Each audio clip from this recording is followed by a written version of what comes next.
Second Sight, a journey of risk, reward, and redemption. Mettco Sabic. To Alma and Sandra. You have taught me to see what is truly important in life. Acknowledgements. In every successful life, there are people who offer their support, generosity, knowledge, time, and encouragement.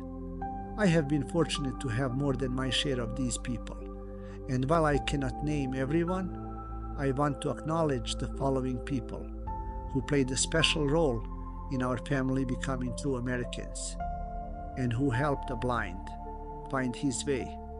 Fikret Beganovic, who welcomed us into his home when we first arrived in the US and let us stay as long as we needed.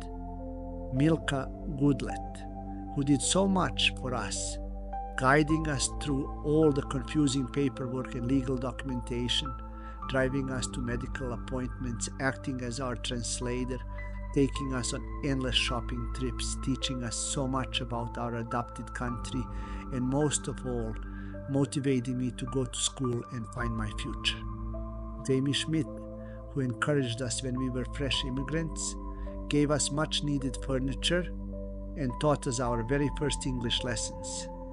Linda Genchev, who got me through anatomy and physiology by describing in detail for me all the many parts of the central nervous system and creating a picture I could see in my mind. Emily Blackman, who made it possible for me to study on my own by recording our kinesiology textbook on tape. Andrea Bales, who helped us find employment, provided transportation, navigated difficult legal issues, and gave us much needed advice. Vicky McCown, who collaborated with me on this book to make it truly my story. And most important, my wife, Alma, and daughter Sandra, who continue to give me the love, appreciation, and respect that make me feel whole. Prologue. Each bright explosion of bomb light illuminates the open ground ahead of us. We hear the shatter of windows, the return of enemy fire, the crash of trees. After an hour of this, we hear other sounds: silence, the mooing of distant cattle, the bells of sheep.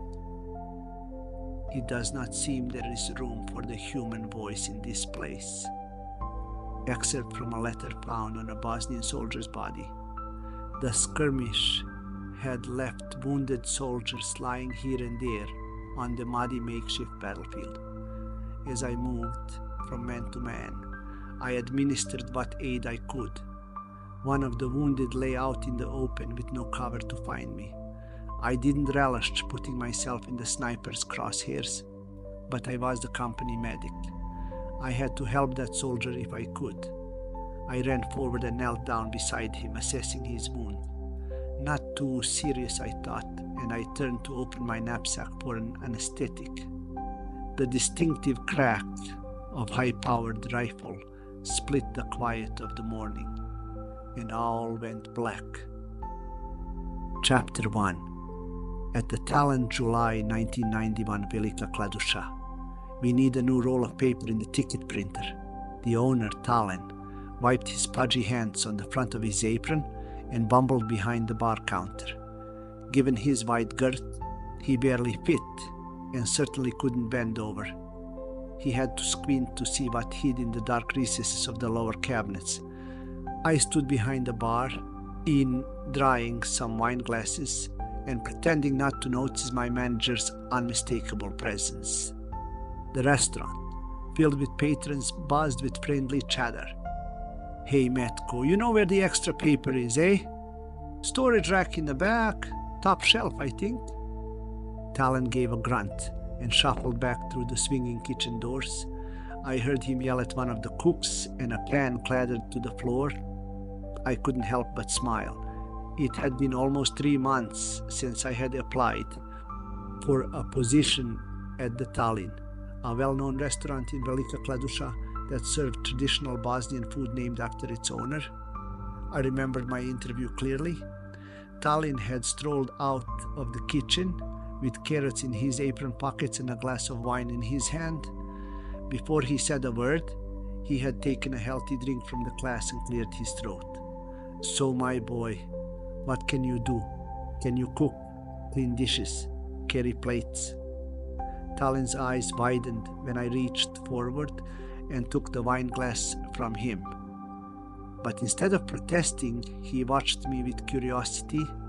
I looked him straight in the eye as I inhaled deeply from the glass, swirled the wine within, and then held up the wine glass to the light before taking a sip. Banatsky Riesling, and I'd bet my money on that. My grandfather had begun teaching me about wine when I was very young, and I had learned well how to discern the subtle differences with a sniff and a sip.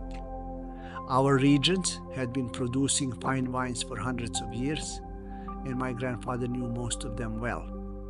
In fact, I think he enjoyed talking about wine almost more than he did while drinking it. Talon took back the glass, laughed, and downed the rest of the wine. "Welcome to the Talon. When can you start?" Talon didn't even ask my name until the second week. It didn't matter. I liked my manager. Even though he was a little odd, even eccentric, the restaurant enjoyed a reputation as one of the more popular in the city, often frequented by business people for working lunches and dinners. I earned good pay as a bartender and server, and I often took my meals there, a delicious perk of the job. The only downside to working at the Talon was its location, across town from where I lived. Sometimes, if I had to work late, I missed the last bus. I had spent more than one night at the restaurant sleeping in a booth. I think Talon knew this, but I assume he trusted me, and so he simply looked the other way. I always made sure I woke up early and left on the first bus home next morning. Times were difficult, and I am sure Talon found it easier to let me spend the occasional night in the restaurant rather than try to find someone to take my place. A year ago would have found me in basic training for the National Yugoslavian Army, mandatory service for all Bosnian young men once they graduate from high school. I didn't care for the grueling combat training necessary for a foot soldier, so I had been pleased when I'd been selected as a medic specialist. When I'd completed the year in the army, I was more than ready to return where I belonged. Back home, chatting with people, serving them drinks, making them smile. Metcco. Talon poked his head out of the kitchen, interrupting my conversation with a couple who had just seated themselves at the bar. "You've got a call." "Excuse me," I said to customers and walked through the kitchen doors. I took the phone from Talon, who shook a finger at me. "1 minute, no more. Capiche?" I nodded. "Hello?" The noisy kitchen made it difficult to hear. I plugged my forefinger into my exposed ear. "Hey, Mac, when do you get off?" "Who is this? Besho?" "Of course, who else? Listen, we're going to hit a couple of clubs tonight. We can pick you up around 8. Besho, my closest friend, was a fun-loving guy, always ready to go out and have a good time. I hugged the phone between my chin and shoulder and had a quick glance around. Talon was nowhere in sight. "I can't, Besho, okay?" "Not tonight. I have to go home and..." I looked up at the clock on the wall. "About 45 minutes. To help with Samir. Mom's in the hospital again. Problems with her high blood pressure." A waiter rushed past with a platter full of steaming vegetables on his shoulder. "Why don't you all stop by for a quick visit later?" Once thick fingers plucked the phone from my ear and gently replaced it on the cradle. I threw up my hands and headed back for the bar. "I know, 1 minute, no more. You should be glad I let employees take phone calls at all," Talon yelled after me. As the door swung closed, I saw Talon gaze down into a pot full of boiling soup. He peered imperiously at the timid chef. "Are you sure this recipe calls for onion?" The bus stopped at the familiar crossroads. I got off and headed up the street toward our house. One by one, the street lamps leapt to life in the darkening dusk. illuminating my walk home. When I turned into our yard, I saw Samir waiting inside by the window. "Hey Sam, how are you doing?" I touched his lifeless hand, which lay on the arm of the metal wheelchair. Only I could feel the fading warmth of the metal infused by the rays of the setting sun. "Hey, it's dark in here. Why aren't the lights on?" Samir, just 15, but so patient, so much wiser than his years, answered in that philosophical voice he used so often. "Mom had to rush out to the taxi. I guess she just forgot." His beatific face radiated compassion. "It doesn't matter. I like sitting in the dark and looking out at the streetlights." "Looks like you had a snack at least," I said, absent-mindedly reaching down to wipe some crumbs from Samir's legs. Samir could not perform this simple function himself, for he had been born paralyzed from the neck down. As young boys, Damir and I had teased our younger brother mercilessly. Sometimes when our mother delegated his feeding to us, we would tease Samir with his food, smearing it on his hands or face. Once I had come up with the idea of setting Samir on the front lawn in his wheelchair with a sign that read "Free to Good Home." But never in my memory had Samir tattled on us. He had cried, but quietly. What I used to see as a pitiful weakness, I had begun to admire as inner strength. I don't think Damir, the more mischievous of the two of us, felt the same way. "Metcco?" Samir looked up at me in that vulnerable, open way of his. "I like it when you're here to help me. Mom either never stops talking or just sits me in front of the television. And Damir, well, we both know Damir. But you and me, we're friends, right?" I didn't know whether to cry or laugh, so I opted for a little of both. How quickly I forgot the smallness of Samir's world. Ruffling my younger brother's hair, I smiled, and a tear slipped to the floor.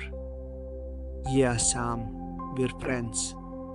An hour later I had dinner, a dinner of roast chicken and fried potatoes cooked and ready to eat. We were about halfway through it when Samir refused the forkful of meat that I helped up to his mouth. Instead, he jerked his head toward the window.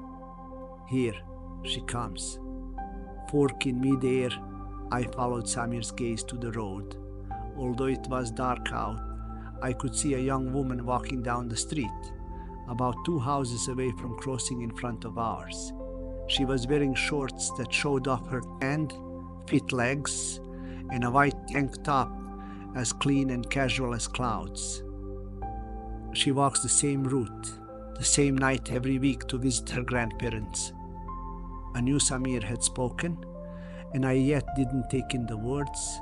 I didn't hear the cars passing by or the neighbors' laughter drifting from their porch. Everything stood in silent stillness, except for the swinging of the young woman's hair and the graceful movement of her body. As she drew closer, recognition slapped me in the face.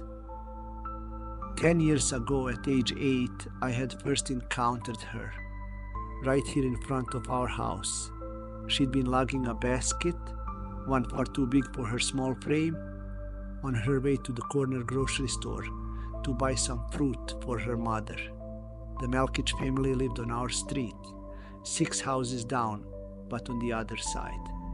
Alma and I had practically grown up together, never close but always knowing of the other's presence. I was aware of her now more than ever. The memory of the little girl approaching my home overlapped and faded into the gracious Eve who walked the same road. She had passed by and not even glanced toward the light in the window. But why should she? Samir raised his eyebrows at me. I promptly dropped the fork and pushed my chair back. "Yeah, think I'll go say hi," I muttered, more to myself than Samir. I lunged toward the front door, wrenched it open, and burst out into the air. I ran to the edge of the lawn, where the white picket fence kept me from going away any further. I felt certain that if I'd held flowers for Alma, My nervous grip would have choked the life out of them. "Hey, Alma." The young woman looked over her shoulder, then seeing me, turned and began walking back. A smile lit up her face. At least I thought I saw a smile under the streetlights. "Metcco, hello." She drew closer.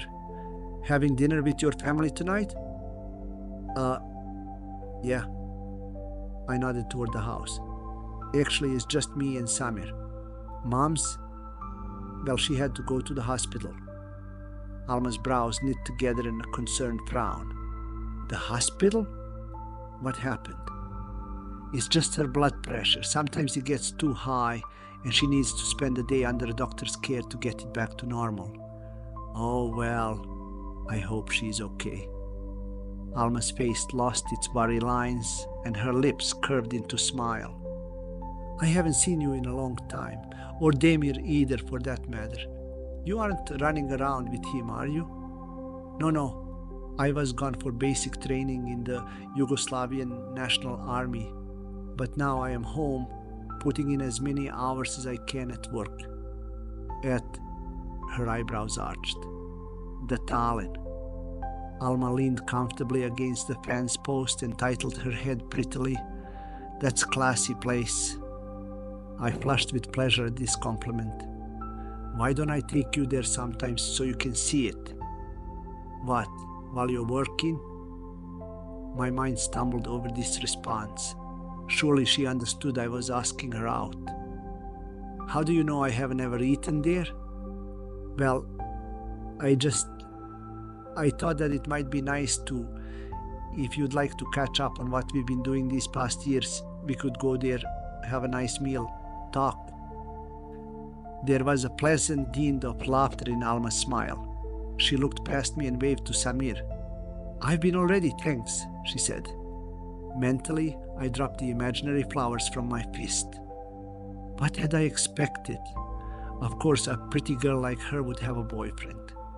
The night suddenly went very quiet. Alma looked over my shoulder again and took a small step back. "I should let you two finish your dinner. But it was nice seeing you again, Metcco. Really." I just stood there, trance-like almost, the warm feeling in my heart walking away with her. "Hey, how long are you going to make me stare at this food?" Samir yelled through the open doorway. I stared at Alma as she walked away down the empty street before bounding up the porch steps and back inside the house. I later learned that Alma passed by our home every morning on her way to school, the last year of high school for her. I resolved to watch for her the next morning. Chapter 2. The Letter. March 1992. Velika Kladuša. I thrust my gloved hand into the mailbox dusted with February snow and withdrew the typical cluster of correspondence. Autumn had passed quickly into winter, but not without its share of change. Slovenia had descended it into a full-blown war to withdraw from Yugoslavia, and the fever had spilled into Croatia. Rumor had it that Bosnia was next. "Mom, mail is here," I called. I tapped my snow-covered boots against the doorframe and tossed the pile onto the kitchen table. One envelope caught my attention, for it had my name on it. I quickly pulled off my gloves and tore it open. Fragments jumped off the page. Report to receive uniform, first soldiers to bear the emblem, Bosnian National Army. Frowning, I reread the ominous words. Bosnia didn't need its own army as long as it remained a part of Yugoslavia. The letter could mean only one thing. I pushed my way through the lunch rush crowd at the Tallinn, looking for the owner. Just as I spotted him standing next to the kitchen doors, his eyes found me. I saw the look of alarm flash across his face. He knew something was wrong, for I never came in on my days off unless I was covering for someone. I saw his gaze dart about the restaurant, counting waiters, but it appeared that all his servers were present and accounted for. "Tallinn," I said, motioning him over. "I need to speak with you?" Tallinn nodded deeply, triple-chinning himself, then waved over a waiter. I'll be outside for a moment. If there are any issues, come and get me. He poked a finger into his own flesh, trying to emphasize the point, then followed me outside. As we stepped out, a couple was just entering, and Tallinn helped open one of the doors for them, ushering them in with his patented warm welcome. He closed the door, then turned to me with a scowl. "What is it? What's the problem?" "I can't work for you anymore," I said flatly. I watched as the harsh lines on Tallinn's face were replaced by disbelief. "What? Can't work for me?" he cried. "My top employee quits." He snapped his fingers. "Just like that, for no reason, and not even a week's notice, never mind the 3 weeks you're supposed to give me? Nothing?" I somehow ferreted out was a compliment in his tirade as Tallinn fumed and fussed. He quieted long enough for a group of gentlemen to walk past, then switched tactics from outrage to entreaty. "Metcco, please, I can't—" "Here." I thrust the paper into his hand, cutting short his appeal. "What's this?" "It's the reason I can't work for you anymore." Tallinn grunted, but as he read, his features softened. His big hands crumpled the paper, then realizing what he had done, he handed it back to me with profuse apologies. "Ah, to hell with war," he said, clapping me on the back, and we both chuckled in that way that says, "What are you gonna do?" Tallinn glanced toward the doors. A manager could stay away from his work for only so long, but he lingered. "So, we're going to war. I thought this day would come, but I had always hoped." He clasped his hands together, almost as if in prayer. "Metcco, if you make it, you can always come back. You know that." "Thank you. You don't know how much that means." "Ah." Tallinn dismissed my gratitude and pushed through the doors. I had just begun to walk away when Tallinn poked his head back out and shouted, "Give 'em hell, Metcco, give 'em all hell." I raised my arm in acknowledgement, but didn't turn around. "Medics don't give hell, Tallinn," I said under my breath. "We save men from it." I had received my uniform unit number and marching orders, and been given 1 week before I had to report for duty. The news of Bosnia's claim to independence spread like wildfire. More relatives than I knew had called to wish me well. Although I appreciated their concern, I grew weary of the attention. One evening, Damir asked me to drive him over to a friend's house, as his car was in the shop. I had recently purchased a white Ford Taurus. Although the car was used and had a few scratches here and there, it got me around. Not that I'd be able to use it much once I was on the front lines.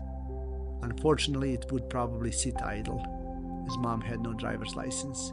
When I slowed to a stop in front of the house Damir indicated, he opened the car door and hopped out. But then he turned around and scraped himself on its frame, leaning in.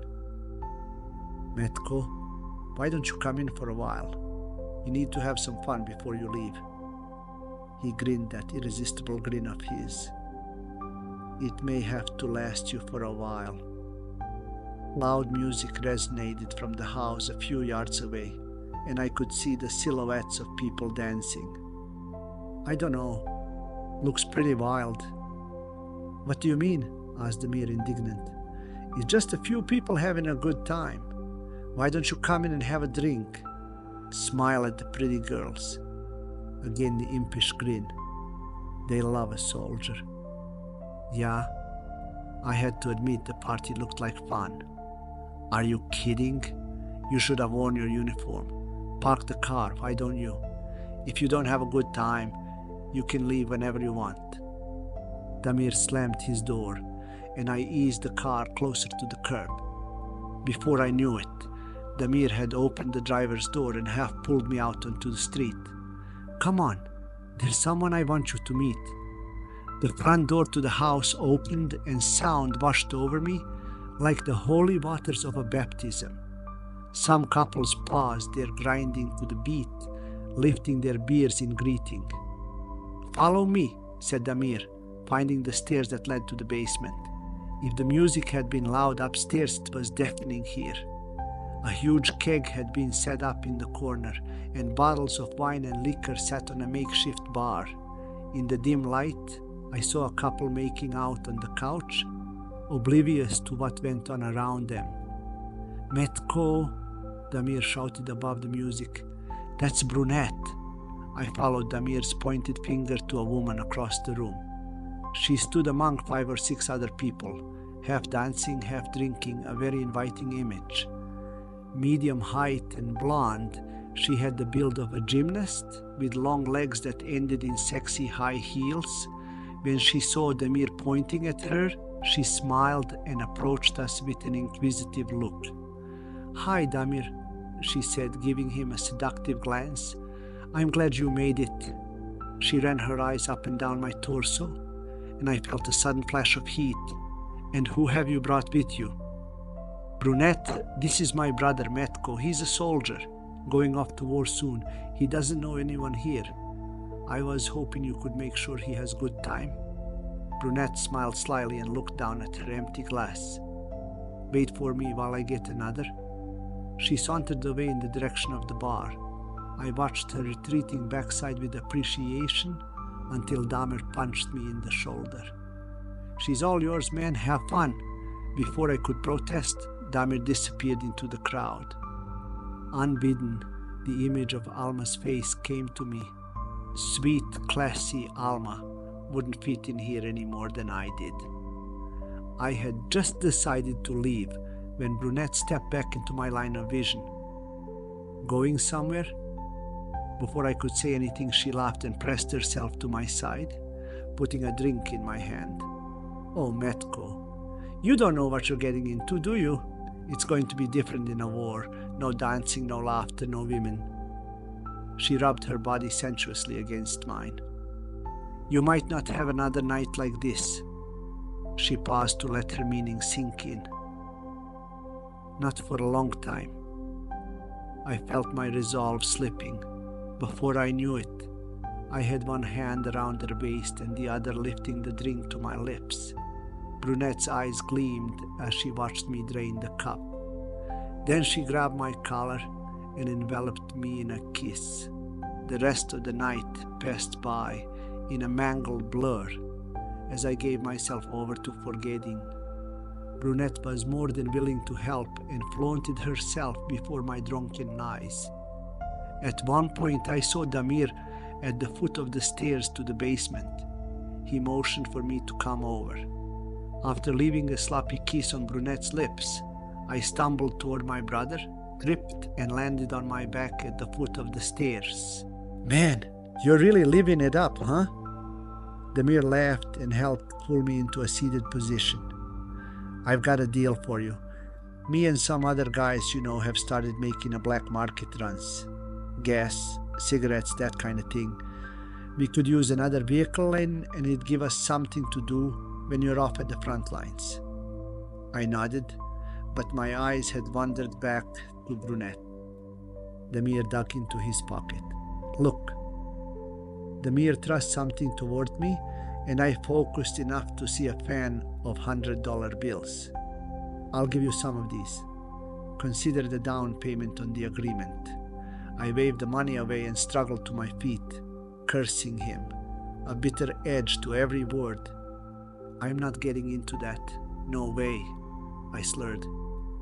"Why not?" he demanded. "You're taking a big risk. You want to end up in prison?" He gave a short, cynical laugh. "Bosnia's just going to be blown to pieces anyway. Why not make some money while we can? It's about time you got in on the action. You've already gotten in with me." Brunette, who had been weaving her way across the room, threw herself at me and brought us both tumbling to the floor, amidst drunken giggles and groans. It was nearly 3 in the morning when Damir and I finally returned home. I had just collapsed on my bed when I heard a soft voice calling my name. It was probably Mom, and I knew I should get up, but the room was spinning and sleep tugged at my sleeve. A moment later, I no longer heard the whispered request. The war for Bosnia's independence was in full swing when Mujo first saw me stalking the fields of the wounded. There was the threat of an early spring snow in the air, and the men were anxious and restless. It had been several weeks since any new shots had echoed over the valleys of Bosnia, but that didn't mean a lack of work for me. The needs of the sick and injured were plenty.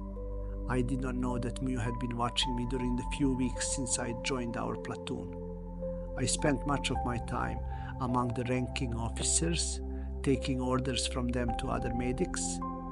He told me later that he'd seen me around the fields and had recognized me. Since we both came from Velika Kladuša, he had wanted to introduce himself, and the chance came one afternoon when I found him sewing up a man's leg.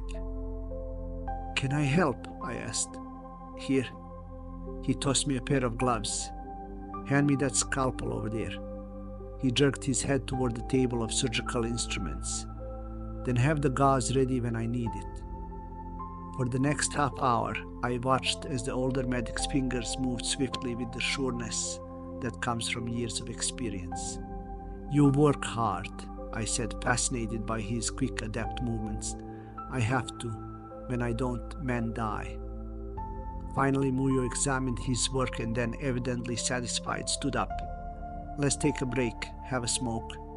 We found a rock to sit on, and he shook out a cigarette for me, then lit it. "God, I miss home."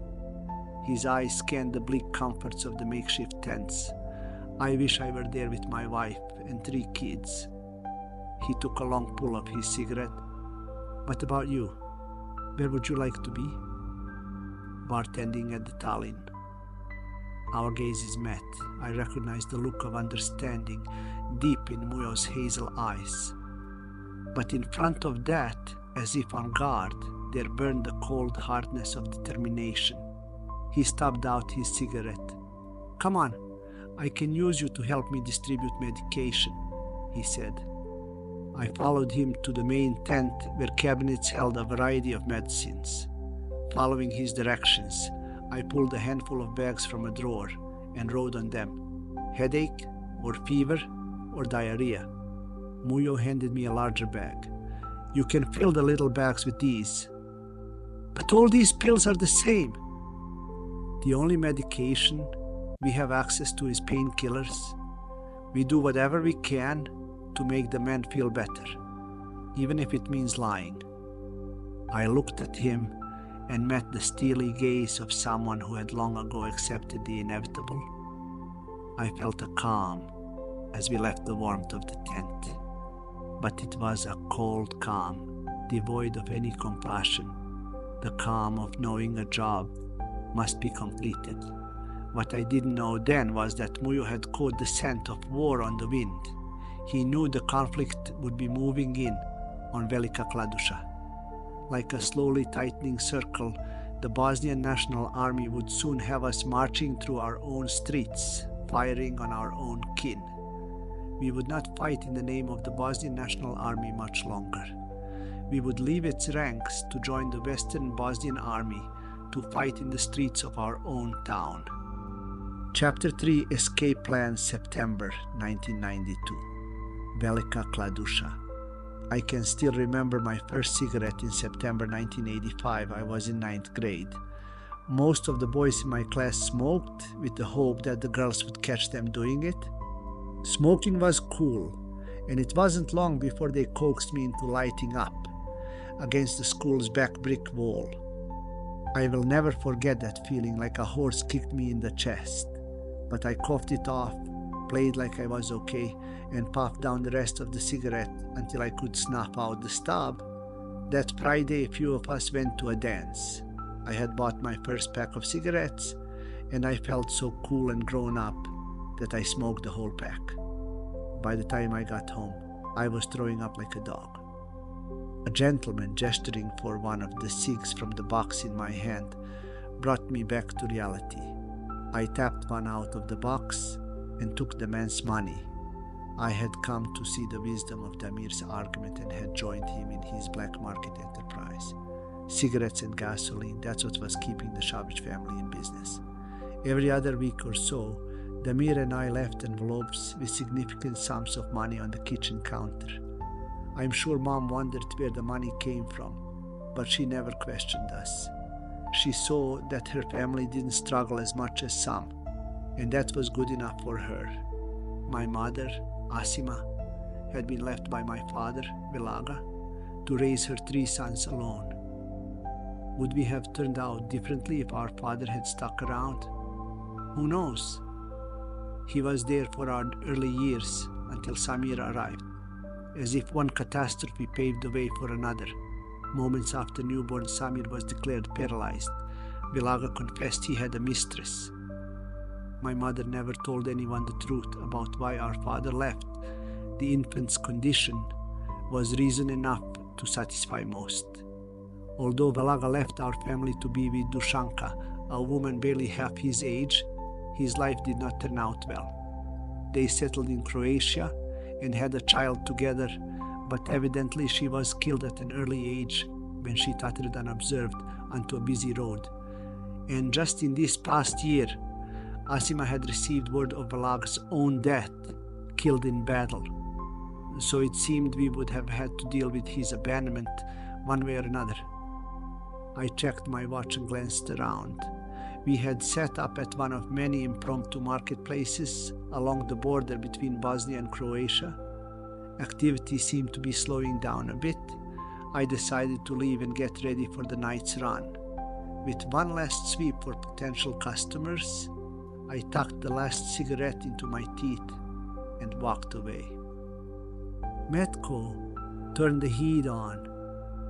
From the back seat, Mary shivered and pulled his leather coat tighter around him. I could see my friend in the rearview mirror, squiffed between 2 others whose names I could not remember.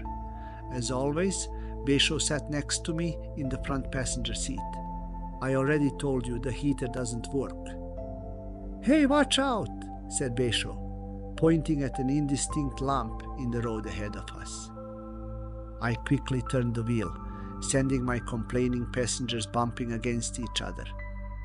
The cold of winter had just started to creep into the November night air, and the pitch black of the night limited visibility. My old Ford Taurus, recently painted black to help camouflage it from prying eyes on black market runs such as tonight's, bumped and bounced over the uneven muddy terrain. "There's the river." Besho pulled the dark knit cap down over his ears and blew into his hands to warm them. I parked a few feet from the river's edge, turned off the motor and the lights, and we waited. Minutes later, a second vehicle pulled up beside us. Damir jumped out of the other car, flashlight in hand, and disappeared into the darkness. Several minutes later, he reappeared and motioned for everyone else to get out. I quietly shut my door and sidled up next to my brother, who always seemed to get an adrenaline rush from these excursions. We hung back a moment as the others silently made their way down to the riverbank. The raft was still there. "Yeah, it's all cool, brother. Let's go get the stuff." "Right." More than Damir, I understood the risks we were taking. I'd heard stories about guys who had been caught on nights such as this one. Most of them weren't seen again. My senses were on full alert as I slipped down the slope to where the water left the cold shore. Puffs of breath rose in the air as we removed the branches and debris hiding the makeshift raft, which we had fashioned out of 2 salvage doors and some old tires. Mary held the attached rope as we slid the raft into the water. Once we got it afloat, one of Damir's friends and I jumped on. We used long branches, stripped of their leaves, to guide the raft to the far bank. When the raft bumped to a standstill, we jumped out and pulled it on shore. Then we waited, with only the sound of our uneasy breathing to break the stillness. Minutes later, we heard the rustle of brush and saw a group of men emerge just above us, laboriously carrying 2 heavy barrels, which we hoped were filled with gasoline. Once we had loaded the barrels on the raft, I whistled. the signal that we were ready to be pulled back. We felt a tug and shoved off from the bank. Slowly, the raft floated back across the river. When we reached the middle, the unmistakable sound of a vehicle approaching pierced the night and our hearts. The raft lurched forward, suddenly moving much more quickly. My unknown accomplice and I lunged for the barrels to make sure they didn't roll into the river. Because the raft was moving too quickly, it landed with one edge running up onto the bank, tipping the back end down. As my friend and I scrambled to maintain our footing, we let go of the barrels and they disappeared into the river. And so did we. Freezing cold water enveloped me as I plunged toward the bottom. I fought to swim upward, and as I broke the surface, that first deep breath I took lined my throat and lungs with icy air. I saw several hands reach out, felt them grasping at my coat collar, dragging me onto shore, where I lay in a crumpled heap, shaking. They pulled the other man to safety too, but not the barrels. They had already vanished. "Come on!" Damir whispered hoarsely as he lifted me to my feet. "We got to get out of here!" We clambered up the side of the bank to the cars. Damir shoved me into the other car because it had heat. He threw the only blanket they had over me, the one soaked with gasoline which they used to cover the barrels in the trunk. The entire way home, my teeth chattered and my nose burned. I would have no money in my pocket when I returned to the army next week. Being in the Bosnian National Army at that time was like going to an extended job. We would report to our army platoon for several days, then have a few days off during which we could return home.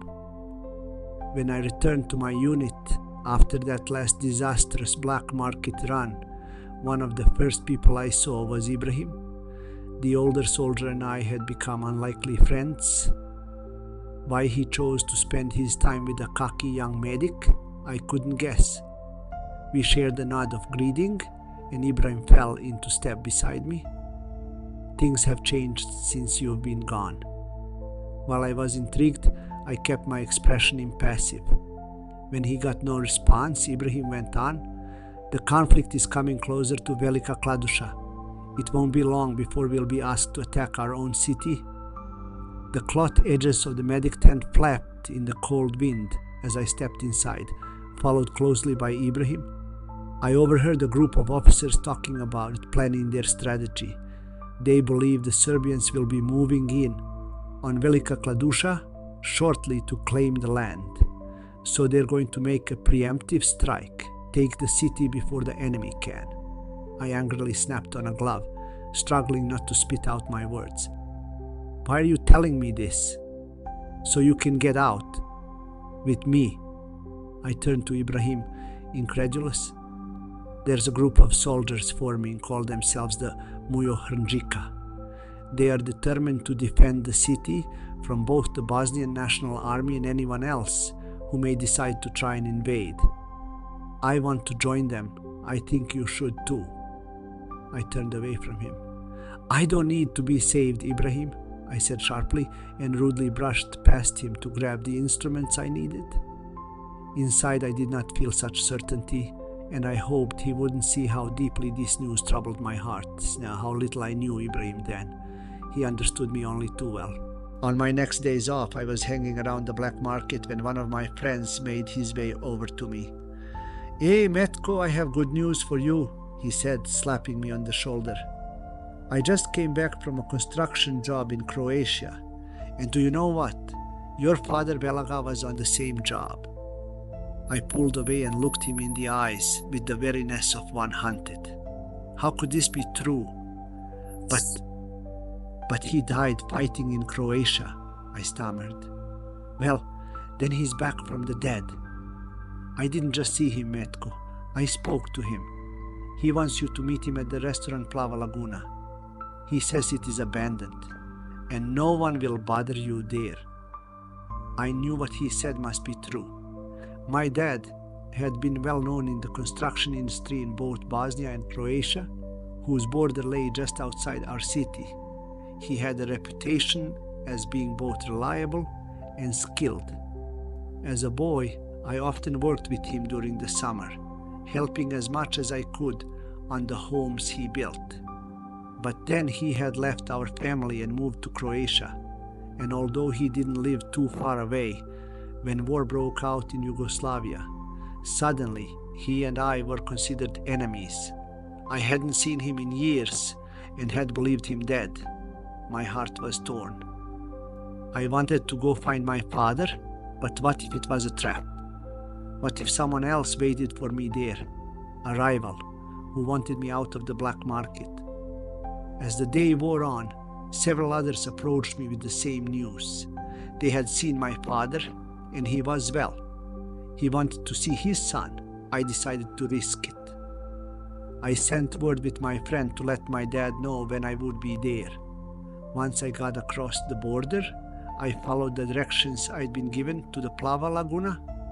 When I saw it, I wondered whether I should turn and run. Its windows had been shattered, and the door hung open on sagging hinges. Tentatively, I pulled the door open and walked inside to find chaos. Furniture was strewn about, broken into pieces. Fragments of smashed glasses and dinnerware lay everywhere. Each step ground the glass into the marble floor, creating a sound I could not tolerate, so I stopped. I stood still for several moments. I saw no one else. Had my information been wrong? Then I heard movement from the kitchen behind me. Dad, I glanced around wearily to the doorway behind me. Dad, is that you? Yeah. Slowly a man emerged. He was as tall as ever, a little older, and heavier than I remembered. But at 45, still a handsome man. Are you alone? I asked, suddenly shy about how to proceed. I saw him assessing me, taking in the man that his son had become. Yeah. He gestured to a nearby table. Come, sit down. We settled into a booth that had remained fairly intact. It's good to see you, he said. We spoke for about an hour or so. I asked him if he would consider coming back to Bosnia. No, I think it's safer to stay where we are. We built a new house and I have steady work there. He smiled at me. And you, how do you make money other than the pittance you get from the army? I'm in the black market. His eyebrows rose. Isn't that dangerous? I shrugged. A bit. Damir is the ringleader, and he's got some good sources, so it's not that hard. I looked him in the eye. Maybe you could help me get more goods across the border? You could make some money too? His smile turned rueful, and he didn't say anything for a few moments. So you and Damir have become men, dealing in dangerous activities. I have missed seeing you grow up, he said. Yes, I think I can help you, but not for money. You are family, you don't have to pay me. He reached across the table and we shook on the deal. I was so glad to have my father back. Shortly after we formed our partnership, I was able to completely fill the tank in my car for the first time in a year. It cost me $500. I continued to cross borders using fake IDs, as that verified my status as a member of a civil protection group, and our black market business flourished. One night when we met, my father said that he and his wife were considering going to Slovenia, which had already claimed its independence. Daily life there was much safer than in Bosnia, because the fighting there had stopped. You could come with us, Metcco, he said. Then you wouldn't have to fight anymore. These wars, they have no end. It would be good to start a new life in a free country. I was touched that he wanted to take me with him. I knew my mother would want me to go, knowing I would be safer there. She would still have my younger brother to help support her and Samir, as Damir was too young yet to go into the military. My father was member of the military police in Croatia. His getting goods to me for the black market put him at risk. But to flee Croatia, this would be an act of treason for which he could be severely punished. Still, we talked into the night, discussing how we could make it work. And then my father disappeared. For the next 2 weeks, I went to either the border spot or the restaurant to wait for him, but he never came. I began to worry. The cigarettes and gasoline had completely run out. I had nothing left to sell. But worse than that, and I didn't know where my father was. Then one day, the same black market friend who had rediscovered my father came to find me. "Metcco," he said, his eyes somber. "The news is not good this time. Your father, he is dead." I didn't believe him. I had been told my father was dead before, only to learn later it wasn't true. I figured this must be the same kind of mistake. I decided to cross the border, legally this time, and seek the answer from the authorities. If anyone could find my father, they could. The next morning, I parked my car near the Bosnian-Croatian border and approached the troops acting as guards. I explained to the officer that my father was on the other side and I needed to go find out whether he was dead or alive. "No," he said firmly, but I would not be deterred. "You don't understand. I'm not asking if I can go. I must go." While the guard glared at me, I fished my car keys out of my pocket and handed them to him. Desperation crept into my voice. "Here, I will give you the one thing I own in this world, my car." He didn't take the keys, so I placed them in his hand and started walking. Behind me, I heard his chilling words hurled at my back. "I have the authority to kill you." I continued walking. "Stop!" I said, "stop!" Twice he threatened me, but I did not turn back. I waited for the familiar whistle of bullets to sing through the air, but none came. I crossed the bridge and approached the border guards on the other side. I gave them my father's code name, Bracco, and told them I was his son and that I just wanted to know whether he was still alive. They let me through and sent me to another base where I might receive more up-to-date information. They patted me down for weapons which I did not have, so they knew I posed no threat. At the next base, I found a man who had known my father. The story he told me broke my heart. 3 weeks ago, my father had been caught with black market goods as he was headed to meet me. They jailed him for a week, during which he was terribly beaten, then placed him on the front lines like any foot soldier. There he was fatally shot in battle. The tears I had so brutally pushed to the bottom of my heart welled up now and poured over my eyes. Because of me, my father was dead. Not only would I not be fleeing Bosnia, I would never be able to escape the part I played in the death of my dad.